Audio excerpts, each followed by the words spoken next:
Okay guys, I'm back with another red dot sight.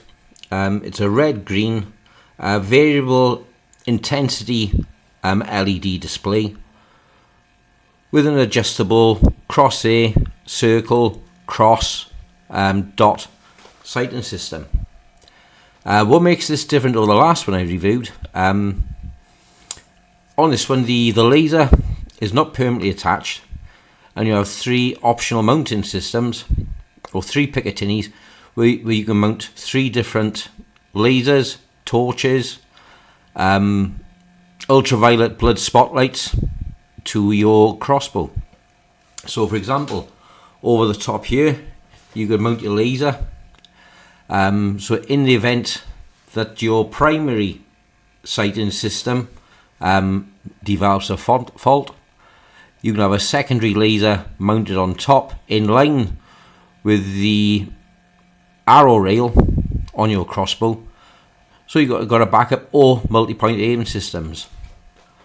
On the left of the scope, I refer to a scope because it's more of a scope design than a single point sight. You can mount your spotting lamp, the torch, etc. And on the right hand side you could mount your ultraviolet blood torch. So if you do shoot something and it's night time in the dark, you can follow it and trace it and track it to know where it's gone. Now what I prefer over this reflex sight as opposed to the last one I reviewed, with this one you have the multiple options for mounting extra devices on the scope itself. So if you haven't got the Picatinny rail on your crossbow, pistol or rifle, or Adolini for that matter, you can mount them directly to the pistol scope. It takes the same battery in the body. In fact, it's made by the same company. I'm going to bring the box in now. This is the box. I'll move this to the side. Now what it says on the box: red and green dot reflex sight, 1x33. So you got a 33mm objective lens, so you got a much bigger view. On the last one I showed, which was only a 27mm objective lens. Field of view 15.8 meters at 15.8 meters at 100 meters. You can see here the different. Bring it into the camera. You can see the different displays on the crossbow reflex sight reticule. So it's a segregated cross, a solid cross, circle and a dot, and a solo dot. Now anywhere on the box at all, there's no mention of the name of the company, but again, I believe it's made by the same company that makes the Burris or Walther sighting systems, because a lot of them are very similar, but there's really no naming for legal complication reasons. I've been using these now for about 7 years, and they're absolutely rock solid. There's no plastic at all in any of them, apart from a little bit of parts in the switching system. Now as you can see here, as you can see on the boxes, no names. But the product name is A14BO3 SPHUT 0760. All the rest is in Chinese apart from 20mm. So the 20mm refers to the Picatinny rail system which is mounted on it. And that's as far as that goes. Instructions about battery. Your electro.ed sight is powered by one 3-volt lithium battery, a CR2032 or equivalent. So it's a standard small watch battery. Now, on the other side of the piece of paper, which comes with it, the instructions, all it shows the other models they do, and that is a dead ringer for a Burris. That's a Walther. So this is why I believe it's the same company they make for all the big Western companies at a fraction of the cost, because it hasn't got the brand name on them.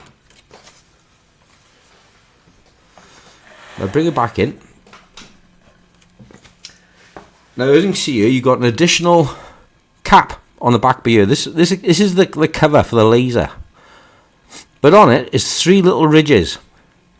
And in the event that your battery goes on your main optic, the battery goes on your laser, you've still got this on the back here as a rudimentary sighting system.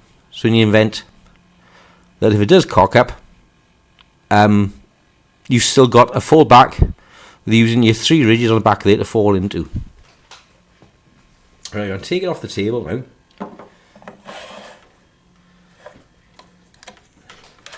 And try to show the laser features. So I'll switch it on to red. Now this is tight because it's brand new. So I'm going to try and bring it into the camera here. See if the camera will pick it up. There we are. So there's the first aperture, sight picture.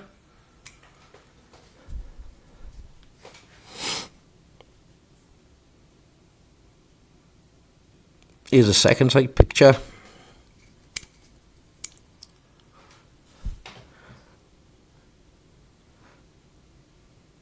Third sight picture.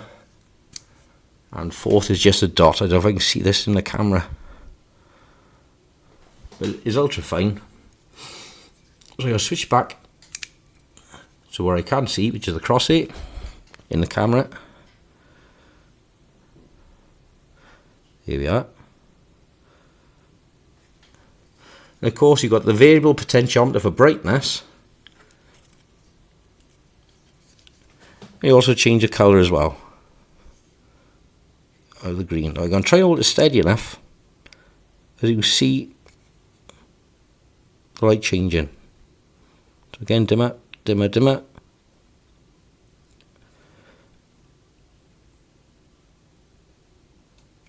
Off. And now the red is on. And it does the same with the rest now. These are selling on eBay at the moment for around about £27. I think they're a great buy, a great investment. They're rock solid, all metal, alloy construction. Difference with this one is there's a little plastic cap over the laser on the back on this model. Why, I don't know, but everywhere else I've seen in the range, this has always been metal. So whether it's current climate and things are taking a knock, that's changed. Right, let's have a look at zeroing. Zeroing is the same as on the others. This is right and left on the side for zeroing your LED in here. And up and down is taken care of by this Allen key in here. Once they're set, they're set. There isn't a locking screw or anything like that. So do your initial setup, say at 15 yards to get your horizontal adjustment sorted out and take it from there. Yep. So what would I go for this one or the last one I reviewed? I would go for this one. There is no brand name on it, but what I'll do, I'll include the links to the Chinese company who stand through eBay UK. So if you're in America, wherever, or Canada, you can trace it back through there. But this is the one I go for my money. Although that's plastic cap, is a good solid cap is on it. You've got a much clearer optic for shooting through. Multiple positions for choosing where you put your laser. On the last one I reviewed, the laser was permanently attached to the left hand side with the trigger activation for the LED. The trigger activated LEDs are available separately. And you got to choose where you mount your LED, and you can choose if you put a blood scope on there, ultraviolet, a backup scope on the side, or any other Picatinny add-ons which you require. You could even mount a pair of open sights on the top if you wish. Good old-fashioned pair of cast iron open sights. Okay guys, like I said, these are about £27.50 at the moment on eBay. They've been slowly creeping up over the last year. They only used to be about £22. They've only gone up by about £5 to £7, so that's not bad. But when I last looked, or this one came in a fortnight ago, they was up to £28.50. So might be cheaper for you guys in America. Probably not in Canada, because you lot have been shafted over there. Same as Australia, you guys get shafted on your imports as well. Okay guys, look forward to you in the next one.